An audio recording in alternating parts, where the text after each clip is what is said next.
Poor girl saves billionaire CEO's son, but she has no idea he's her own child, from 6 years ago. I used to believe grief had a shape, the weight of a coffin, the sound of a last heartbeat. But no one tells you it can wear sneakers, run through sunlight, and whisper, "You smell like my mommy." That's what he said. A boy I'd never met, with eyes too familiar and a voice that shattered everything I thought I buried 6 years ago. That was the day I realized maybe the child I lost wasn't lost at all. The sun spilled over the polished glass towers of downtown Los Angeles, glittering like a city that had never known sorrow. Evelyn Hart walked with her head down, arms cradling a thick folder of prototype sketches pressed tight against her chest. She hadn't meant to show up this early to the Sutton Enterprises Tech Expo, but old habits were hard to break, especially when your past felt like it could sneak up on you at any moment. She had one goal today: pitch her custom pediatric wellness app to any junior executive who'd listen. One good deal, one breakthrough, one chance to prove she was more than the girl who vanished after college. More than the whispers that followed her name when she left the hospital that night with empty arms and no answers. She adjusted her badge, blinking up at the sprawling Sutton Tower. The last time she'd been this close to wealth, she was 19, barefoot in a UCLA dorm room, curled into the arms of the man who promised her forever. Wyndham and Sutton. But that was another life. The crowd around her buzzed with energy, drones hummed overhead, robots delivered samples, and holograms danced in midair. She reached for her phone to check the time when something hit her leg, soft, fast, and human. Hey, she looked down. A boy, maybe 5 or 6, had collided into her knees, chasing a stray tennis ball. He looked up, wide-eyed, breathless, and then he froze. She froze too. His eyes were dark hazel, rimmed in gold. His eyelashes too long for a boy. His nose, his mouth.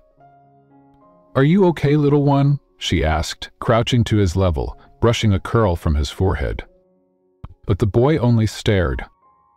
Then, slowly, he stepped forward and wrapped his arms around her waist. "You smell like Mommy," he whispered. Evelyn's breath left her like a gut punch. Her heart rattled.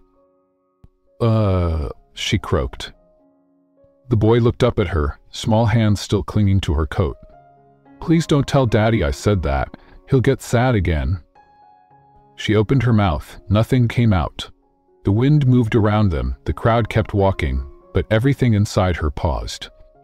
Because she had once had a son named Lucas. Born too early, pronounced dead, buried without a goodbye. But this child... "What's your name?" she whispered, afraid to ask. "Luca," he smiled shyly. "Luca Sutton." She stumbled back, like the name itself slapped her. No, it's a coincidence. It has to be." Before she could process it, a sharp voice cut through the noise like a knife. "Luca." Evelyn turned, and her past walked straight toward her in a black tailored suit. Damon Sutton. D.O. Tech mogul. The man who once kissed her neck after finals and whispered dreams against her skin. The man who disappeared when she needed him most. His gaze dropped to his son, then narrowed on her. "You said flat." She swallowed hard. He ran into me. I was just making sure he was okay." Damon reached for the boy, his voice tight. "Luca, what did we say about running off?" The child looked torn between guilt and confusion. "She smells like Mommy," he mumbled again. Damon's jaw clenched. Evelyn flinched. "You can't just approach children like that," he snapped at her, "especially not mine." She blinked. "I didn't." But he was already turning away, lifting the boy into his arms. Evelyn stood there, heart racing, stomach lurching. She should have left, walk away, pretended it never happened. But that name, that face, that voice, and that birthmark. Just before he was whisked away, she'd seen it peeking out from under Luca's collar. A tiny shape just above the collarbone. A half-moon birthmark. The same one her baby had. Evelyn Hart stared after the man who once loved her, and the child she was told had died, and for the first time in 6 years she let herself wonder. What if he didn't? Chapter 1. 6 years ago, we were in love. Before Evelyn Hart became the woman who walked alone through investor meetings and kept her phone on silent to quiet the ghosts, she was just Evie, 19, barefoot on the cold floor of her UCLA dorm room, tangled in blankets, laughing into a boy's chest that smelled like cedar and coffee. "You're going to rule the world, you know that?" Damon had whispered, tracing his finger down the curve of her spine. "Only if I get to build it with you," she murmured. They were that kind of couple, the kind who believed in forever because nothing had hurt yet, the kind who kissed in stairwells and whispered big ideas at 3 a.m. with leftover Thai food and Spotify playlists on shuffle. Damon Sutton was the dream, not just because he was brilliant or rich in that old money East Coast way, but because he saw her, really saw her. The quiet girl with the notebook full of app wireframes and a scholarship that barely covered books. They talked about everything: where they'd live, what they'd name their kids, how she'd design software that would help children with chronic illness track their symptoms through games. He'd run a startup, she'd build its soul. And when she found out she was pregnant during the spring semester of junior year, she wasn't afraid. Not really. Because Damon had looked her in the eyes, held her trembling hand in the glow of a coffee shop and said, "Whatever happens, I'll find you, always." That was the last week her world felt whole. The bleeding started during finals. She barely noticed at first. She thought it was the stress, the late nights, the too many cups of gas station coffee. But then came the pain, the heaviness in her lower back, the way her body curled in on itself when no one was watching. She went to the campus clinic. They called an ambulance. "Emergency C-section," someone said. Too early. "Where's the father?" Blood pressures crashing.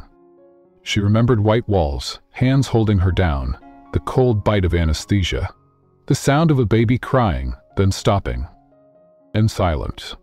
And she woke up alone. A nurse with tired eyes hovered near the window. She handed her a glass of water, a clipboard, papers. "Where's my baby?" The nurse didn't meet her eyes, just pointed to the box checked on the form. "Deceased." Her whole body turned to ice. "Where's Damon?" The nurse said softly. The contact number didn't work. That's when Evelyn stopped being a girl. She signed discharge papers with a hand that didn't feel like hers. She took a taxi to the cheapest motel she could find, with stitches still raw and no one waiting on the other side of any door. Damon never came. Not the next day, not the next week, not ever. The months that followed blurred. She dropped out quietly, disappeared into a rented room behind a mechanic's shop in East Hollywood, learned how to code with one hand while holding grief with the other. And she told herself the baby was gone. Damon was gone. And so was the version of her who believed in forever. She never reached out. She never asked why. Because what good would it do? The boy who once promised to find her couldn't even pick up the phone. 6 years later, Evelyn Hart had built herself back, piece by piece.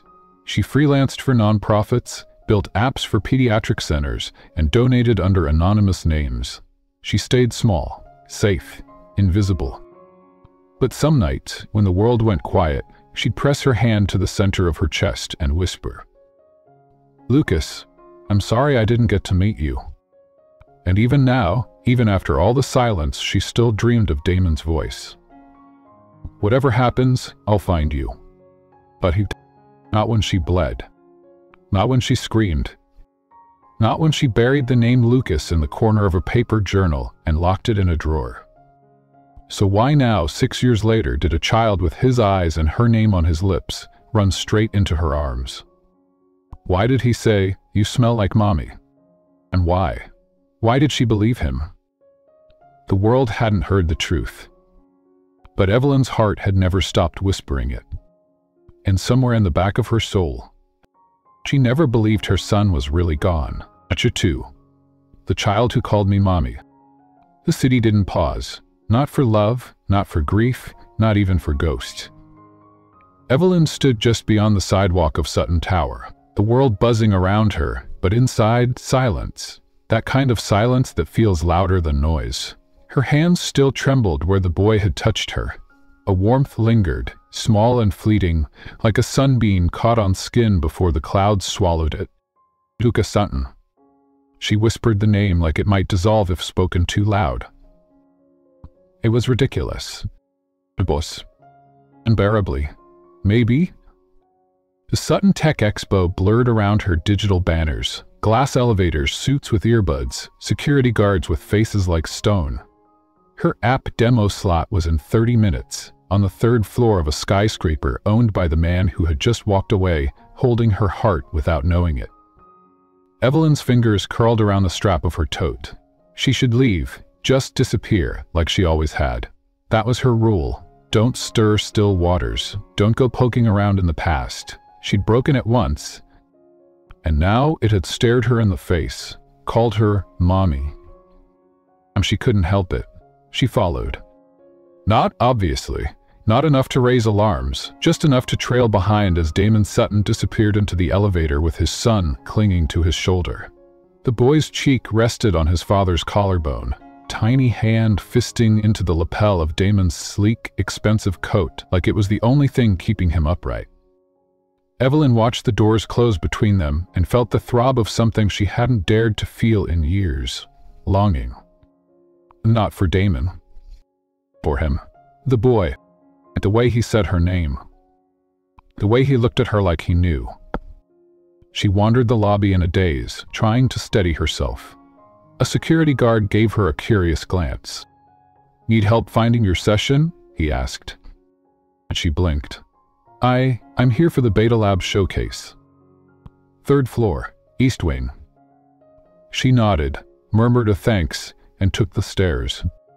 The lab was sterile, cold, too white.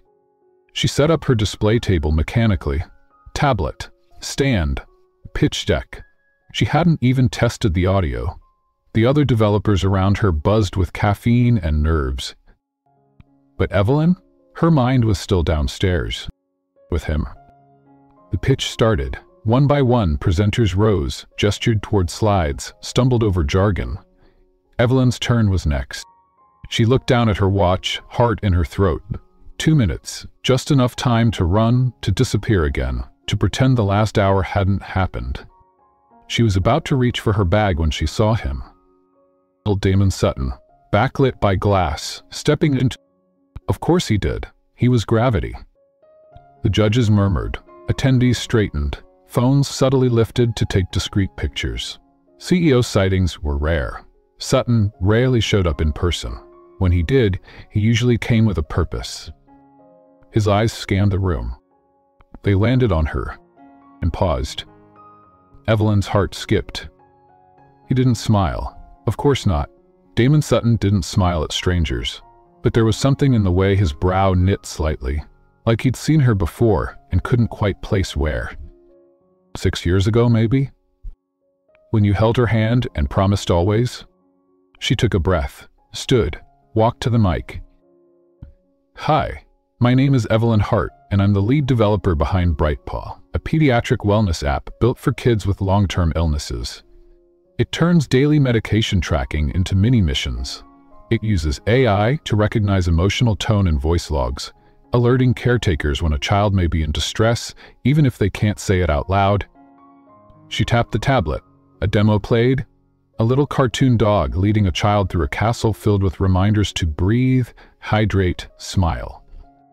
The room softened. Murmurs, nods. Even Damon leaned forward. When it ended, Evelyn added softly, "I built this because I once knew someone who needed it, and I didn't have it then." Silence. Then applause. Damon didn't approach. He simply nodded once and walked out. That night, Evelyn lay in bed with her journal open on her lap. The city lights spilled through her window, dancing like fireflies against the ceiling. She turned to the last page of her old sketchbook, the one she hadn't opened since that night 6 years ago, and found it.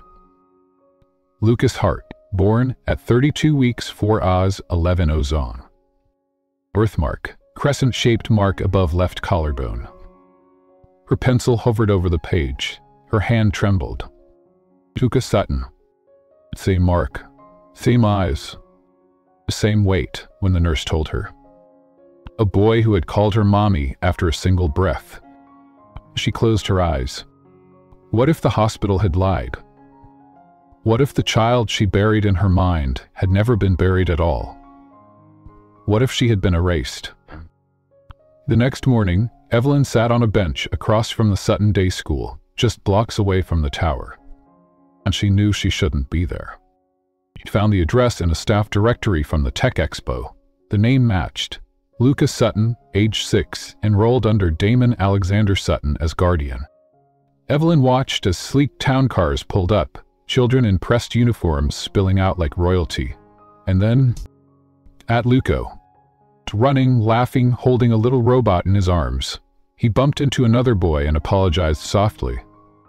Then, he looked up. He saw her. And he smiled. That was the moment Evelyn Hart knew. She wasn't ready to leave again. Not until she had answers. Not until she knew if the child she'd mourned had been stolen from her instead. She rose from the bench slowly, voice caught in her throat. I'm coming for you, baby, she whispered. Mommy's not leaving this time. Chapter 3. The job offer from a man who hates me. There was a saying Evelyn once heard. Fate doesn't knock, it breaks down the door. It did. With a phone call. She was stirring a pot of soup in her tiny studio kitchen when her email pinged. Subject, Sutton Enterprises, Project Collaboration Invitation. HR Director, Product Division. Attachment. We are impressed with your pediatric interface. We'd like to bring you on for a 60-day trial consulting period with our Smart Health team. Evelyn read the words 5 times, her hand shook. The bottom of the email read, approved personally by CEO, Mr. Damon Sutton.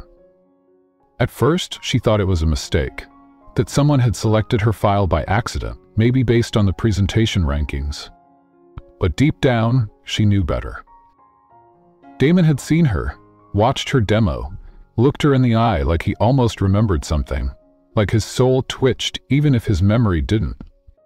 He doesn't know who I am, she told herself. But part of him does. And now, she was going to walk into the lion's den. Not because she wanted to see him, but because his son was hers, too. Sutton Tower, 17th floor. The elevator doors opened to a sea of glass, chrome, and voices that whispered in expensive tones. Evelyn stepped out in simple heels, her curls tied back, her tablet clutched against her chest like a shield. The receptionist gave her a once-over, then smiled. Miss Hart? Right this way. Mr. Sutton would like to greet you personally before you join the product briefing. Evelyn froze. Personally? Yes. Okay. She followed the woman down a corridor lined with curated photographs, world summits, invention patents, clean hospitals built in Sutton's name. And somewhere behind one of these doors, the man who erased her stood waiting. In Damon Sutton's office. He didn't look up when she entered. His head was bent over a document, fingers adjusting his watch, the same silver-faced one he used to tap when they were late for class back in school. Have a seat, Miss Hart, he said without inflection.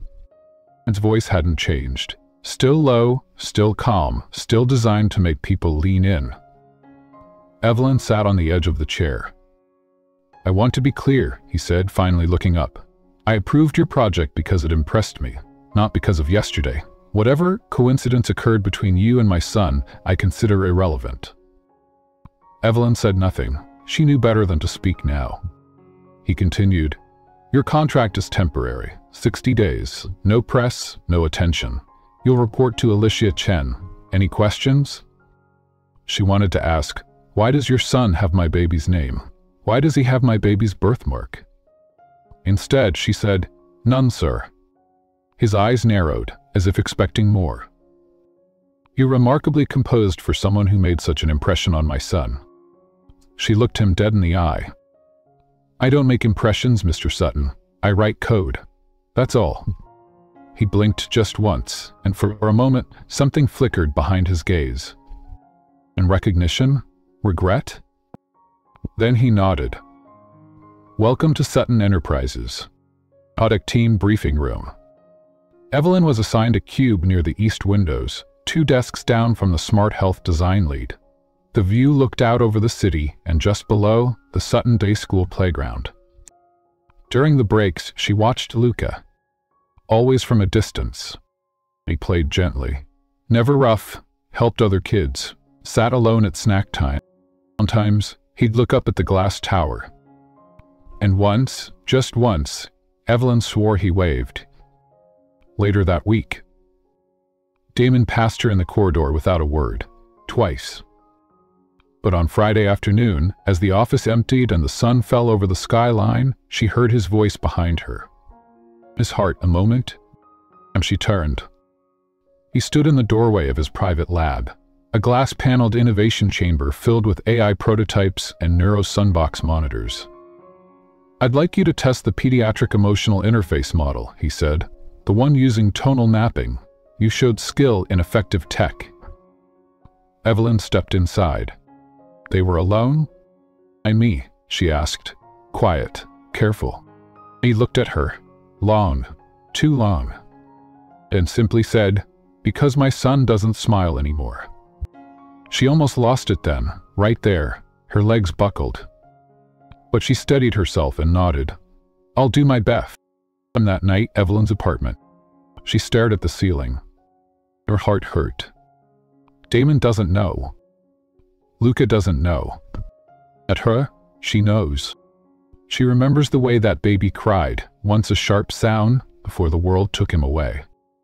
And now the same cry lived in the quiet sadness of a boy, with her eyes in Damon's hands. "You don't remember me," she whispered to no one. "Why, your son does?" Chapter 4. DNA doesn't lie, unless it's faked. Some truths demand proof, even when your heart already knows. Evelyn had spent 2 weeks watching Luca from a careful distance, the same way someone might watch the sky for a storm they already feel in their bones. She'd learned his routines, how he twisted the hem of his shirt when nervous, how he loved banana slices more than anything, how he flinched at loud voices, even gentle ones. But nothing said more than that birthmark. At that crescent-shaped smudge on his collarbone, the one she remembered kissing in the neonatal ICU when they told her she had only minutes with her child. That mark wasn't just biology. It was memory, and Evelyn couldn't live in uncertainty anymore.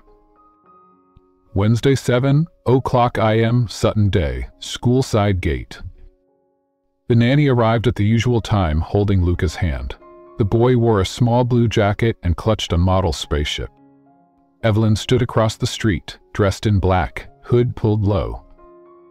Her fingers clutched a small plastic envelope. A single strand of Luca's hair, one she'd carefully collected from the floor outside Damon's office after Luca had visited the previous day. "I'm not crazy," she whispered. "I'm just tired of pretending I don't know what I know." That night, she drove the sample to a private lab 2 towns over, the same lab she'd once donated to anonymously, one she trusted. "I need a maternal DNA match," she told the tech. "Emergency custody case. Confidential."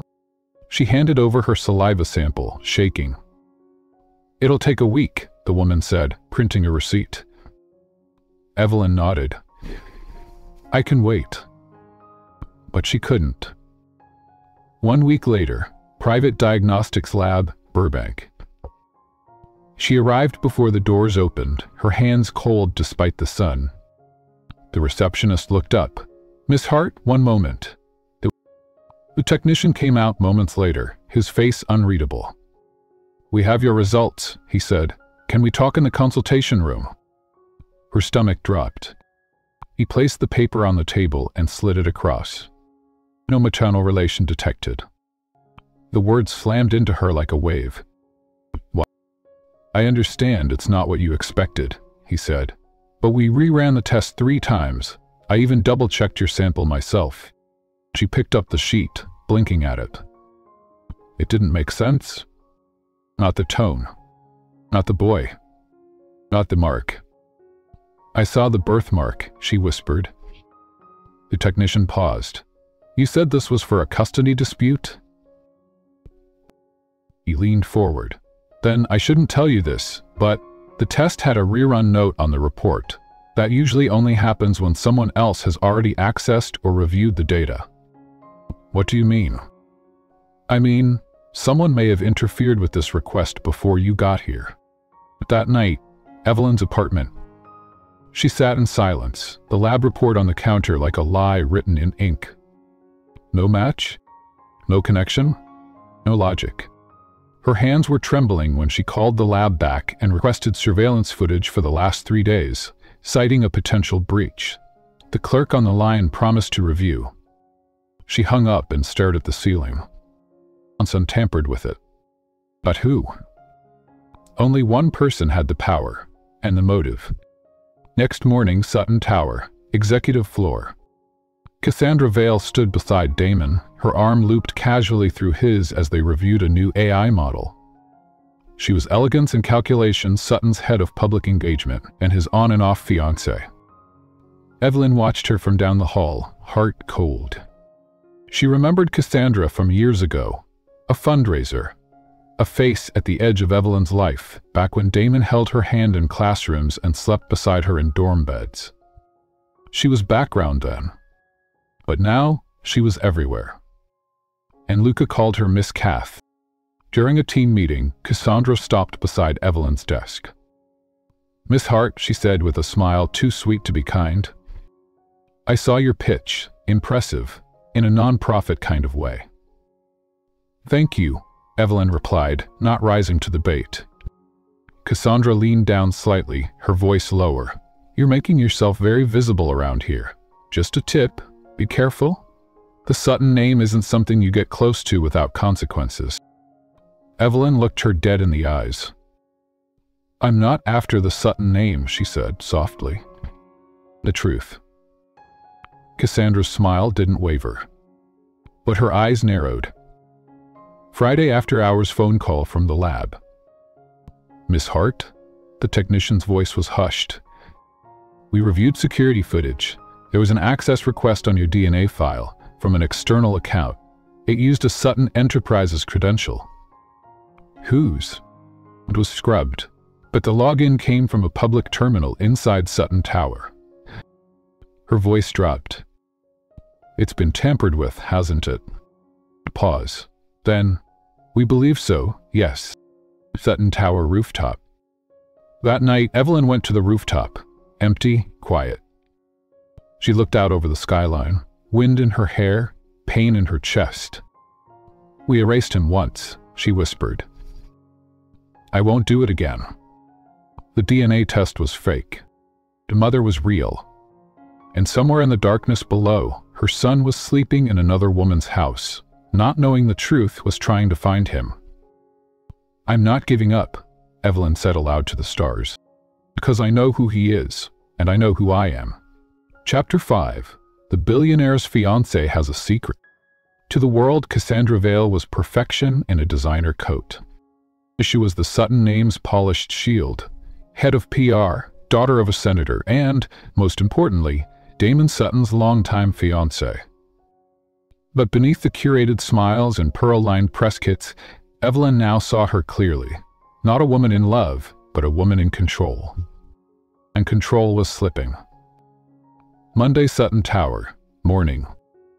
Evelyn noticed the first crack when Luca came into the office with Cassandra. She stood in the lobby holding his hand too tight. The boy's face was pale, his lips chapped, his eyes dull. "Luca," Evelyn whispered. He looked at her, blinked, recognition flickered, then faded. Cassandra's voice floated through the glass. "Come on now, sweetheart. Don't forget what we said. No more asking about her." Evelyn froze. Luca's eyes dropped to the floor. Cassandra smoothed his hair and walked him toward the elevators. Later that day, HR archive room. Evelyn had access now, not to everything, but enough. She found Luca's file in the internal HR child registry. Private daycare, educational psychologist, primary guardian. Cassandra Vale. Damon was listed only as secondary contact. Her blood ran cold. Luca's immunization chart showed a series of behavioral support medications, prescribed irregularly, with dosage changes marked with a signature that looked suspiciously like Cassandra's. But there was something else. A deleted note in the metadata. Child exhibits signs of trauma and memory displacement. Evaluation recommended. Restored timestamp, 2 weeks ago. Deleted time skip, 1 hour after. By Cassandra. That night, Cassandra's townhouse. Evelyn stood across the street, half shrouded in shadows, watching the warm-lit townhouse through her windshield. She shouldn't be here, she knew that. But she couldn't stop seeing Luca's tired eyes. Inside, Cassandra moved like a dancer, a glass of wine in one hand, her phone in the other. She spoke with ease, but her expression twisted when she snapped at someone, probably a housekeeper, judging by the rushed movements that followed. Then, Evelyn saw something she couldn't unsee. Luca entered the kitchen, and Cassandra grabbed his wrist, hard. He flinched. She crouched, forced a smile, and wiped something from his lip. Food, or maybe blood. Evelyn's heart shattered. Tuesday, Sutton Tower, daytime. Evelyn requested a private meeting with Damon. He was cold, as always, flipping through project files when she entered. "I want to talk about your son," she said. He paused. "You've already spoken about him enough." "He's not well." Damon's eyes snapped to hers. Pale, withdrawn. "There are medication flags in his file, Damon. Cassandra is listed as primary guardian. You're not even allowed to pick him up from school without clearance." He blinked. "I'm sorry. Are you accusing my fiancé of—" "I'm asking if you've even looked," Evelyn said. Silence. Then, slowly, Damon reached for his computer, accessed Luca's file. He read, scanned, scrolled, then stopped. His jaw clenched. That evening, Cassandra's office. "You removed my name from his medical rights?" Damon's voice was quiet. Cassandra looked up from her glass of champagne, calm. "Temporarily. You were busy. You signed the consent form." "I signed a field trip form." And she smiled. "Details." Damon's hands curled into fists. He flinched when you touched him. "That's called parenting, Damon. He's a sensitive boy. You coddle him too much." "You drugged him." "I medicated him," she snapped, rising now. "Don't twist it. He's fragile. I'm doing what's best." "By who?"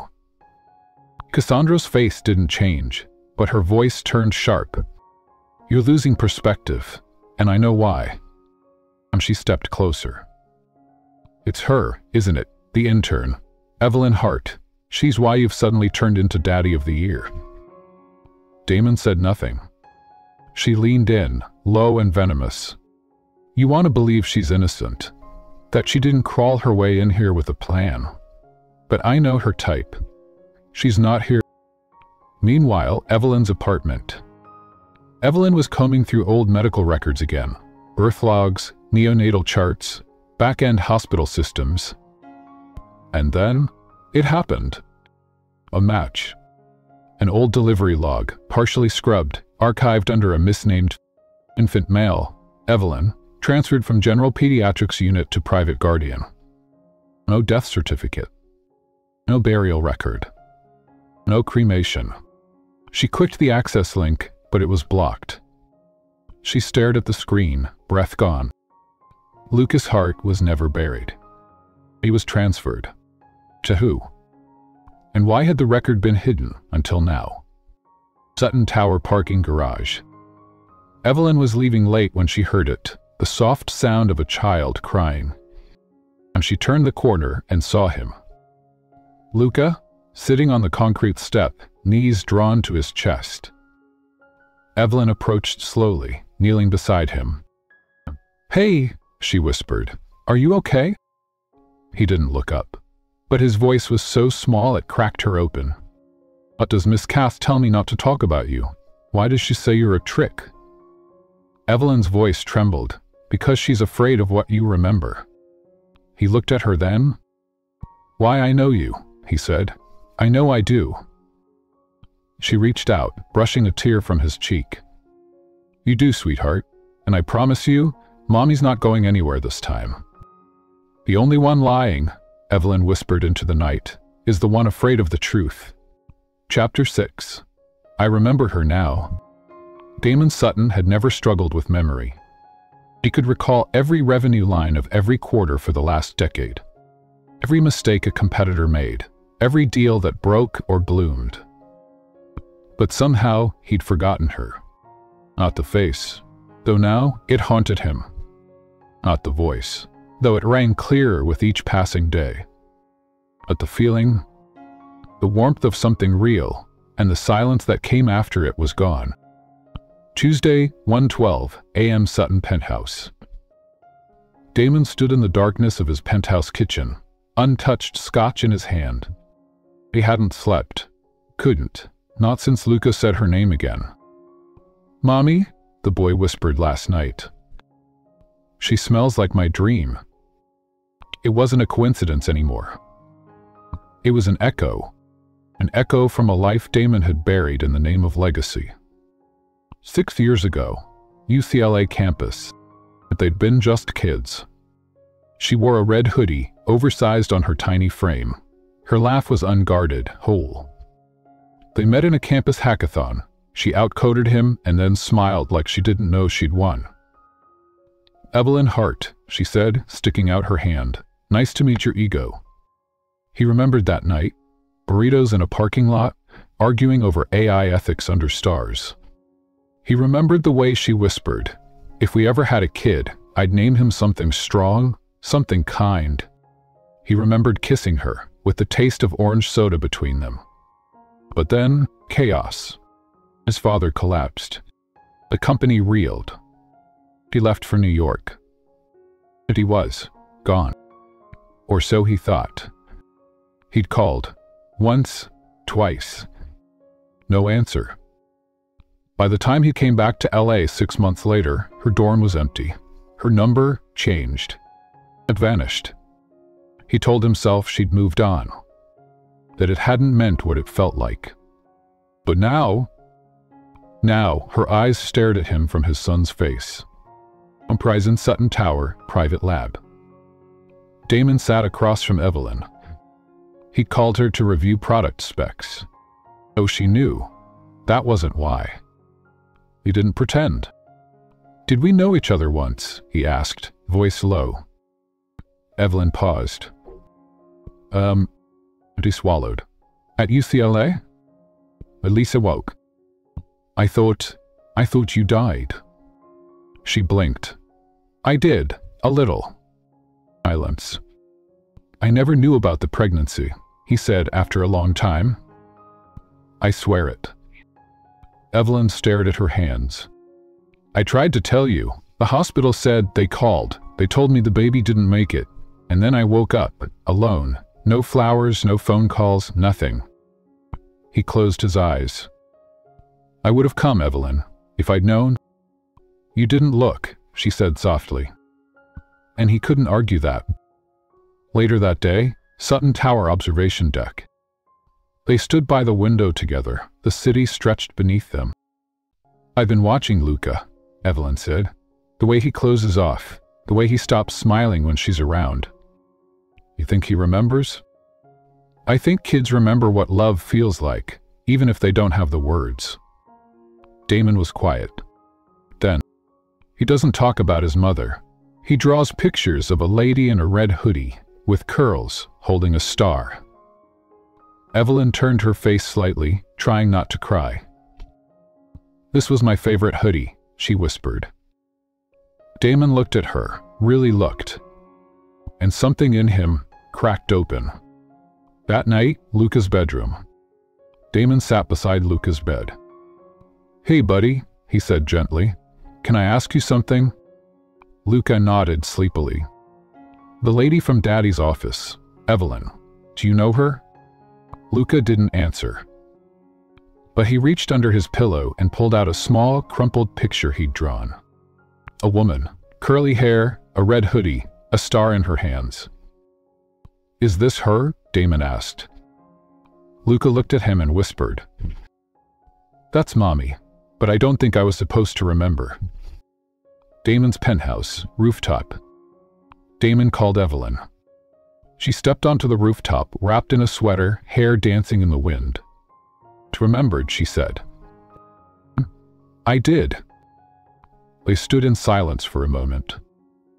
Then Damon turned toward her and asked the only question that mattered. We think we can undo what was done? She looked up at him. But we can choose what comes next. And for once, Damon Sutton, the man who built towers to keep the world out, took a step closer to something he didn't know how to name. Hope. I remember her now, he whispered into the night. I'm not letting her disappear again. Chapter 7. He took everything from me. Love can make people protect. But power, real power, makes them destroy. Cassandra Vale had built a kingdom at Damon Sutton's side, and Evelyn Hart, with nothing but a voice and a secret, was cracking its foundation. It wouldn't stand. Not if Cassandra could help it. Monday, Family Court Division, Los Angeles. The waiting room smelled like panic and coffee. Evelyn sat alone, hands clenched in her lap, as the lawyer beside her flipped through a file labeled Petition for Emergency Custody Review. Luca Sutton Hart. They'll come for you hard, her attorney warned. Cassandra has a media shield and a board of trustees backing her. You were walking into a buzzsaw. Evelyn nodded. Let them come. I'm not leaving without my son. Inside the courtroom, Damon didn't speak. He sat beside Cassandra, lips drawn tight, knuckles white around the armrest. The judge was a small woman with hard eyes. And the first question she asked was directed at Evelyn. Miss Hart, do you have any official documentation that supports your claim to biological parenthood? Evelyn opened her folder. My original hospital record, signed by Dr. Marianne Kessler, my blood type match, and a DNA test. But Cassandra stood. Your Honor, she said smoothly, that DNA test has been reviewed and found inconclusive by our medical experts. There is no verified link between Ms. Hart and the child in question. The judge looked to Damon. Mr. Sutton, do you recognize this woman as someone from your past? His voice came out low. Yes. Did you have a child together? A pause. I believe so. A flicker of movement, Cassandra's nails tightening around her clutch. Do you believe Miss Hart poses a danger to the child? Damon looked at Evelyn, at the bruise beneath her eyes from sleepless nights, at the notebook in her lap with Luca's drawings paper-clipped to the inside cover. No, he said softly. She's the safest person in the room. Outside the courtroom, reporters swarmed. Cassandra emerged like a shattered queen, smiling for the cameras, whispering no comment. Evelyn didn't speak. She had nothing to prove to the world. Only to Luca. Later, Sutton Tower parking garage. Cassandra cornered Damon in the car elevator. You sided with her, she hissed. I sided with the truth, he said. Rosa, you betrayed me. Everything I've built with you. You built a lie, he said, turning to her now, eyes blazing. You drugged my son. You falsified his medical charts. You tried to erase the only woman who's ever loved him. You don't know what she is. Damon stepped closer. She's his mother. At night, Evelyn's apartment. She found her mailbox stuffed with threats. Printed screenshots of tabloid headlines. Why didn't she stop it? Elisa stopped. Sarundi stopped and pointed at the school. The girls stopped and pointed at the school. The woman claims to be boy's mother. Inside the meltdown of Damon's suffer and Susanna's mysterious romance. What anonymous notes scrawled in red ink. You're not his mother. He belongs to us. Back off or we bury you again. Evelyn collapsed against the door frame, hands shaking. They were trying to kill her all over again, with silence, with shame, with lies. She clutched a photo of Luca from her fridge, hand-drawn, colored blue and yellow, and whispered, I'm still here, baby. I'm still fighting. Tuesday, Sutton Enterprises, boardroom. Damon called a private session with the board of trustees. I'm changing Luca's guardianship papers, he said, sliding the file across the table. Effective immediately. You removing Cassandra Vale? The chairman asked. Under your obligations to support such an aggressive decision. Damon looked up. I have truth, and if this board won't protect my son from a woman who manipulated medical records, I'll go public. You'll lose your empire trying to bury the wrong mother. That afternoon, Evelyn's phone buzzed.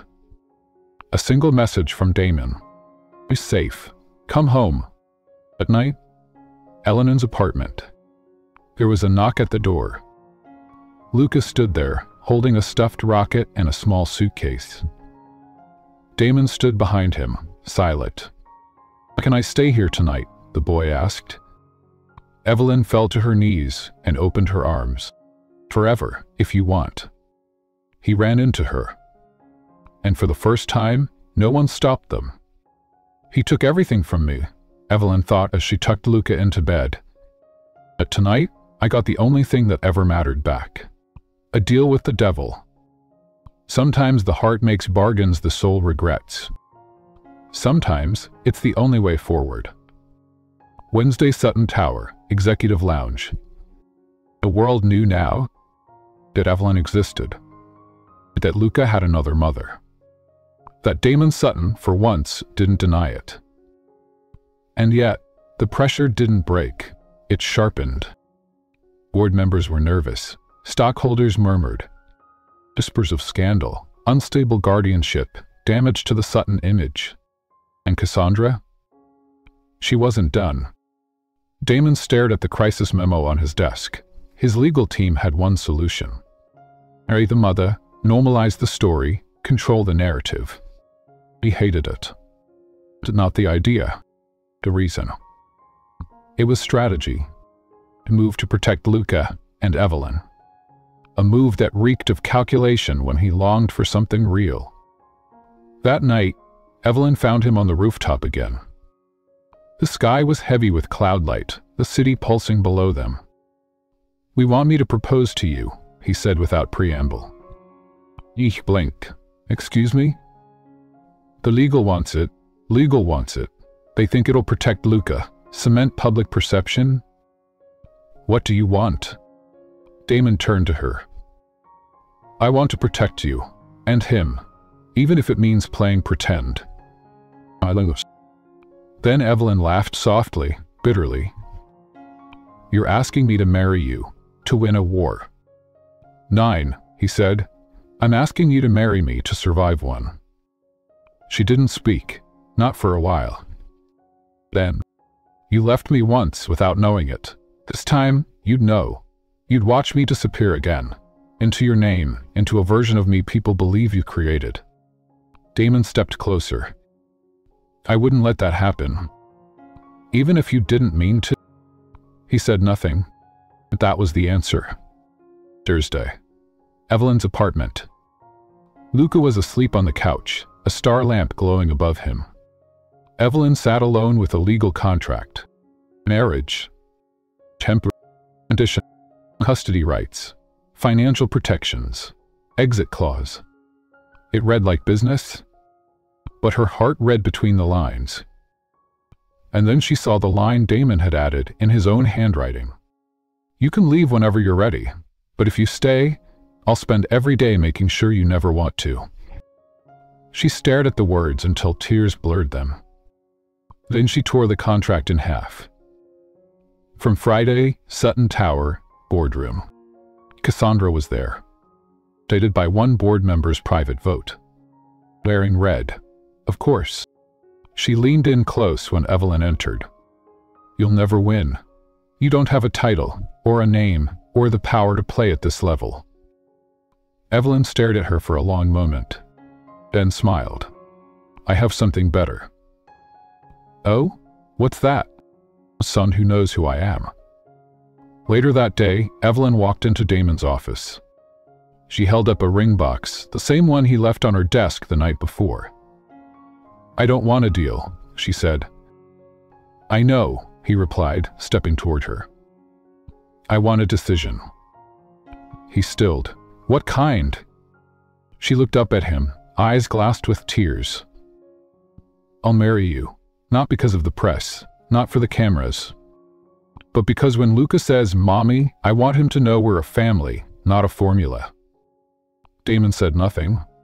He just opened his arms. And this time, she didn't run. That weekend, a quiet ceremony. No reporters. No ribbon-cut halls.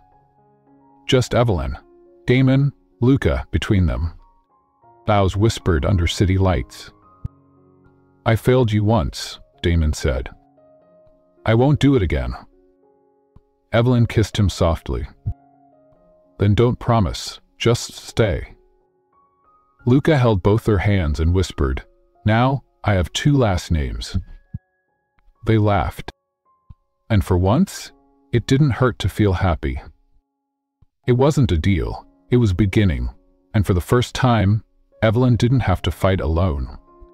I love you then, I love you now. Some loves never leave. But they just wait. Under old wounds, beneath years, behind silence.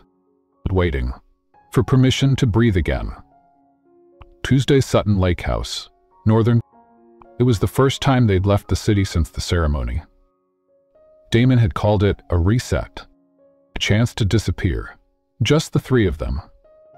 No press, no board meetings, no ghosts. Just Evelyn, Damon, and Luca. The lake glistened like glass. Their son ran ahead, laughing, tossing stones and making wishes Evelyn couldn't hear. She stood at the dock's edge, wind tugging her.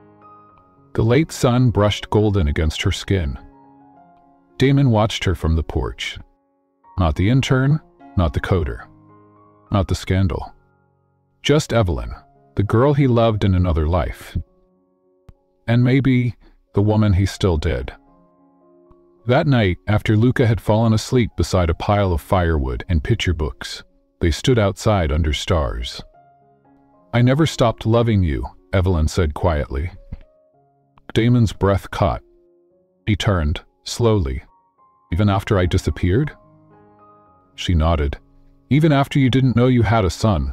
Even when I hated myself for still waiting. He stepped toward her, voice thick. Evelyn, I would have come. I didn't know. I know now. Silence stretched between them. Then she asked, Did you love me back then? He nodded, eyes burning. I did. I didn't say it enough, but I felt it in every stupid way. In the way I checked my phone every hour. In the way I memorized your laugh. In the way I still dream about the scent of your shampoo after all these years. She smiled through tears. Then say it now. A face. I love you then, I love you now. And when he kissed her, it wasn't a first kiss. It was the return of one she'd never forgotten. The next morning, lake kitchen. They made pancakes, Damon in an apron, Evelyn in one of his sweaters. Luca spilled syrup on the dog. For the first time, it felt like family. A kitchen full of crumbs and soft joy. Evelyn caught Damon watching her, not lust, not fear, just warmth. You okay? She asked. I don't think I've ever been okay before this. Evelyn's memory. 6 years ago. A hospital hallway. A doctor with tired eyes. You didn't make it. But he did. He just got rerouted to the man who thought love had to wait. Back to present, Sutton Tower, 1 week later. Cassandra launched her final strike. The scandal leak. Secret wife, secret son, secret buyout. And she thought it would collapse them. Instead, Ellen faced the press with Damon beside her and said, The only secret here is that love takes time. And sometimes, time gives you a second chance. Luca peeked from behind her, holding a tiny drawing. A woman, a man, a child, and a caption in uneven letters. Family. Real one. The cameras flashed. But Evelyn didn't flinch. That night, Sutton penthouse balcony. They stood barefoot, champagne untouched, wind warm against their skin. Did we make it? Damon asked. We're still making it, she whispered, but this time we're doing it together. He kissed her shoulder. I love you.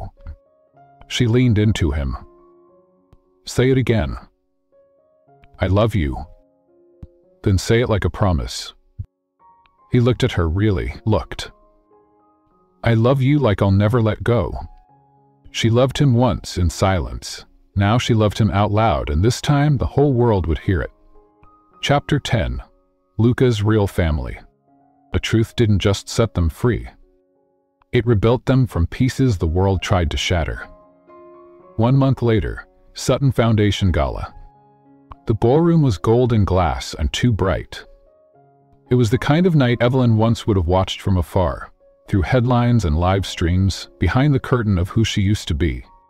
Now, she stood in the center of it, not as a guest, but as the Sutton Foundation's newest executive director of children's technology initiatives and the wife of its CEO.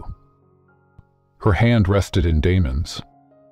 Her eyes never left Luca, spinning in circles on the dance floor with a toy drone and a chocolate-stained grin. This was their world now. No longer borrowed. Belonged. Earlier that day, custody court, final hearing. No press, just facts, just truth. Damon's legal team submitted the reinstated DNA test verified, unaltered. 99.97% maternal match. A pediatric psychologist testified that Luca's emotional stability had improved since returning to Evelyn's care. Then the judge asked, "Why you, Mr. Sutton? What do you believe is in your son's best interest?" Damon stood.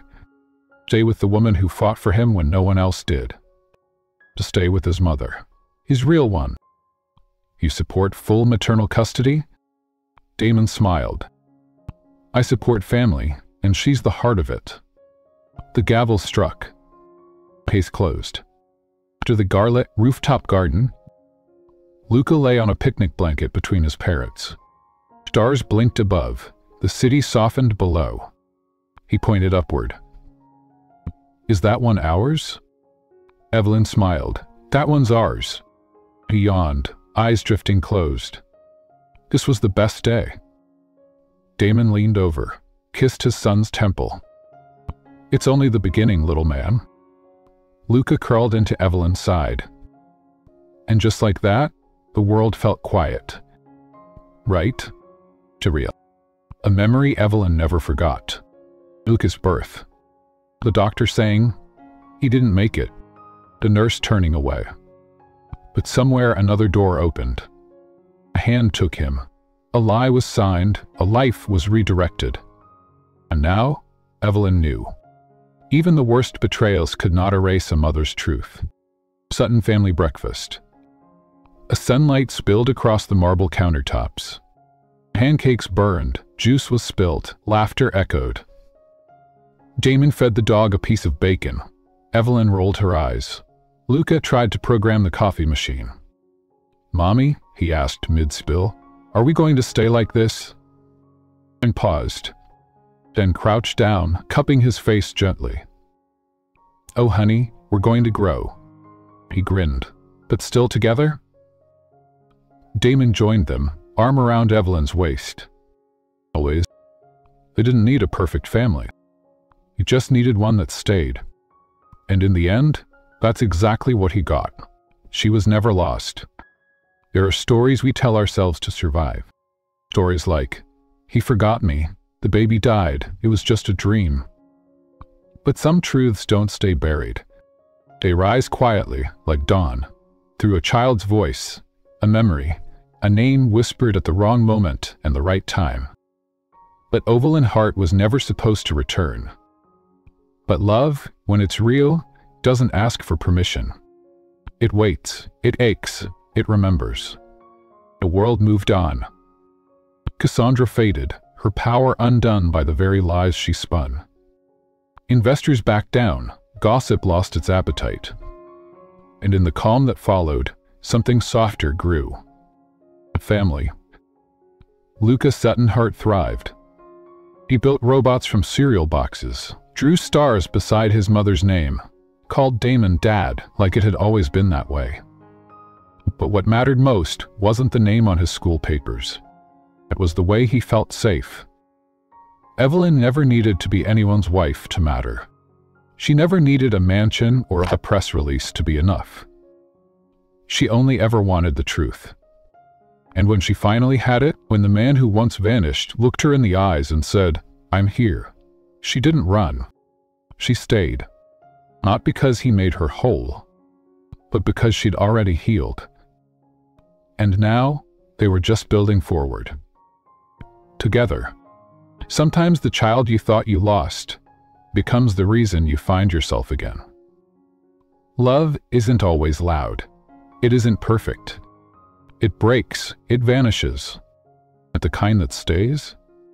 That kind is sacred. Even if it comes back wearing a name you almost forgot, or eyes that call you mommy before you're ready to believe it. If this story reached something in you, maybe a memory, maybe a wound, we hope you hold this close. You are not forgotten. You are not replaceable. And one day, whether through a child's laugh, a late apology, or a quiet act of grace, what's meant for you will find its way back. If this story touched you, tell us why. Not for the algorithm, for the heart, for the mothers, the daughters, the ones who stayed strong even when no one knew what they'd lost. We're listening because your story matters too.